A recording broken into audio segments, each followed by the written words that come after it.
নমস্কার বন্ধুরা, আমি মাম্পি তোমাদের সাথে আজকে শেয়ার করতে এসেছি একটা লেবুর আচারের রেসিপি, যেটা নাকি জ্বর হলে মুখে যদি স্বাদ না থাকে তখন খাও যদি, তাহলে খুব টেস্ট হবে মুখে।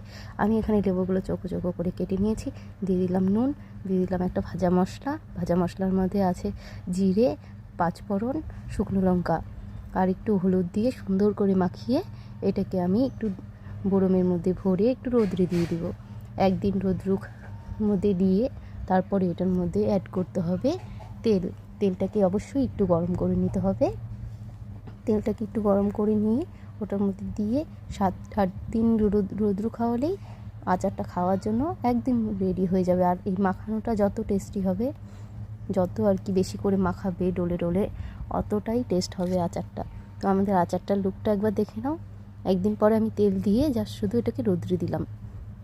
তো দেখো, আমি মাখিয়ে শুধু একদিন রেখে রোদ্রে দিয়েছিলাম, তো কতটা কমে গেছে। তারপরে আজকে তেল দিয়ে রোদ্রে দিয়ে দিলাম। এই আচারের রেসিপিটা যদি ভালো লাগে তাহলে